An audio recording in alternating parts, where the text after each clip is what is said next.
115औं अन्तर्राष्ट्रिय महिला दिवस राष्ट्रिय नारा सबै महिला तथा बालिकाका लागि अधिकार, समानता र सशक्तिकरणका साथ मनाउँदै गर्दा महिला सशक्तिकरणका प्रेरणादायी कथा लिएर मेरो कथामा उपस्थित भएका छौँ। आज दुई भिन्न परिवेशका महिलाका दुई भिन्न तर उत्प्रेरक कथा, महिला सङ्घर्ष, समर्पण, आत्मविश्वास र सङ्कल्पका कथा लिएर आएका छौँ। पहिलो कथा, रजनी श्रेष्ठज्यूको कथा। सङ्घर्ष त अब धेरै नै गर्नुपर्छ होइन।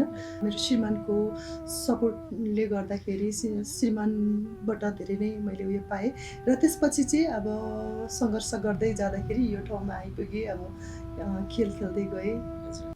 विभिन्न प्रतियोगितामा सहभागी भई पदक जित्न सफल श्रेष्ठ आफ्नो सफलताको श्रेय पारिवारिक सहयोग र अनुशासन पालनालाई दिनुहुन्छ। यसमा चाहिँ म एक्सर्साइज गर्दै गएँ। अझ मैले वर्कआउट गर्दै गर्दाखेरि चाहिँ अलिकति मेरो शरीरको बनोट पनि चेन्ज भयो। सेकेन्ड मिस्टर काठमाडौँ आउँदैछ, तिमी पनि खेल्ने हो कि भन्नुभयो होइन। हुन्छ, पार्टिसिपेट गर्दाखेरि पनि के अनुभव बटुलिन्छ भनेर ल म 8 महिना हुँदाखेरि म जब शारीरिक अस्वस्थतालाई जित्न शारीरिक सुगठनमा लाग्नुभएको रजनी श्रेष्ठज्यूले राष्ट्रिय अन्तर्राष्ट्रिय तहमा नेपालको झन्डा फहराउन सफल हुनुभएको छ। जस मैले देशको लागि केही गरेँ जस्तो लाग्छ। अनि त्यसपछि फेरि एसियनमा आफ्नो देशको लागि गोल्ड ल्याउँदाखेरि अनि वर्ल्ड च्याम्पियनसिपमा विभिन्न प्रतियोगितामा सहभागी भई पदक जित्न सफल श्रेष्ठ आफ्नो सफलताको श्रेय पारिवारिक सहयोग र अनुशासन पालनालाई दिनुहुन्छ। मेरो श्रीमान नै हुनुहुन्छ होइन। उहाँ नभएको भए सायद म रहदिनँ पनि थियो होला। अहिले मेरो जीवन चाहिँ उहाँले गर्दाखेरि नै नयाँ जीवन। फिटनेसले जब कि मलाई नयाँ जीवन दिएको छ। यो फिल्डमै आउनु चाहनुहुन्छ भने चाहिँ हजुरहरूले चाहिँ सबभन्दा मेन भनेको हजुरको अनुशासन एकदम मोस्ट इम्पोर्टेन्ट हुन्छ होइन। अनुशासनमा हजुरहरूले अब यसमा चाहिँ टाइम टेबलमा खानुपर्ने हुन्छ, टाइममा सुत्नुपर्ने हुन्छ, टाइममा खानुपर्ने हुन्छ, टाइममा वर्कआउट गर्नुपर्ने हुन्छ। त्यही अनुसारले हजुरले मिलाउनु भयो भने यो फिल्डमा पनि असम्भव भन्ने केही पनि छैन। हामी महिला दिदीबहिनीहरूको चाहिँ एस्ट्रोजन हर्मोन हुन्छ भने पुरुषहरूमा चाहिँ टेस्टोजन हर्मोन हुन्छ। टेस्टोजन हर्मोनको कारणले गर्दाखेरि मसल मास चाहिँ छिटो चेन्ज हुन्छ उहाँहरूको भने हामी महिला दिदीबहिनीहरूको चाहिँ एस्ट्रोजन हर्मोनले गर्दाखेरि एकदम नाजुक कोमल हाम्रो शरीर हुन्छ नि त।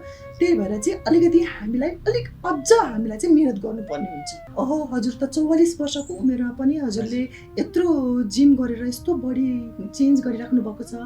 यस्तो रोग लागेको थियो हजुरलाई र पनि हजुर अहिले यस्तो फिट हुनुहुन्छ। तपाईँलाई देखेर मैले यस्तो गरेँ होइन, म पनि जिम जानु थालेँ। दोस्रो कथा, रेखा शर्मा चौधरीको कथा। विगत 7 वर्षदेखि अचार व्यवसायमा लाग्नु भएको रेखा शर्मा चौधरी अर्का उत्प्रेरक महिला उद्यमी हुनुहुन्छ। 9 वर्षको उमेरदेखि मैले बिहान खाना पकाएर एक डोको घाँस भैँसीलाई घाँस काटेर अनि म सरकारी स्कुल पढ्न जान्थेँ।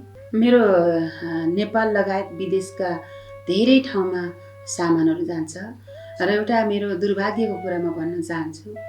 मैले 6 वर्ष यो अचारको कम्पनी एक्लै गरेको, माथि बुढा नीलकण्ठ देउबाचोक भन्ने ठाउँमा मैले एक्लै गरेको थिएँ। जीवनमा जति सङ्घर्ष आओस् हामी आत्तिनु हुँदैन भन्ने चौधरी सबै महिलालाई घरमा मात्र सीमित नभएर बाहिर निस्कन र उद्यम गरी आत्मनिर्भर हुन प्रेरणा दिनुहुन्छ। जीवनमा जति नै सङ्घर्ष दुःख कष्ट आओस् तर हामी आत्तिनु हुँदैन। धादिङ जिल्लाको रुबी भ्यालीसम्म म पुगेको छु। दाङ, बर्दिया, कैलाली, सुर्खेत, यता दोलखातिर सबैतिर म गएर धेरै ठाउँमा गएर म तालिम दिएको छु। कोही पनि महिलाले आफ्ना रहर पुरा गर्न परिवारसँग सहयोग माग्नु नपरोस् भन्ने उद्देश्यले उहाँ महिलाहरूलाई विभिन्न व्यावसायिक तालिम पनि दिँदै आउनु भएको छ। महिला दिदीबहिनीलाई सधैँभरि त्यस्तो बेलामा पनि मैले अनलाइन तालिम सिकाएर हुन्छ कि के गरे हुन्छ फोन गरेर सम्झाउँछु र महिला दिदीबहिनीलाई यति म बिन्ती गर्छु, हामी महिला दिदीबहिनी कसैले पनि कसैको कुरा नगरौँ। त्यो कुरा अर्काको कुरा गर्ने समयमा बरु मसेर बनाऊ।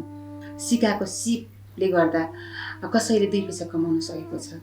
आफै क्यान्सर रोगबाट पीडित हुँदाहुँदै पनि महिलाहरू एकजुट हुँदै समय सदुपयोग गर्नुपर्छ भन्नुहुन्छ। एउटा महिलाले अर्को महिलालाई सपोर्ट गरौँ। हामी महिलालाई किन पुरुष जातिले प्राय भनौँ सबैलाई त म भन्दिनँ है, पुरुष जातिले हामीलाई महिलाले के गर्न सक्छ र भनेर एउटा हेपाई तरिकाले भन्नुहुन्छ नि त, त्यो नहुनको लागि त हामी महिला एकजुट हुनु पर्यो नि त।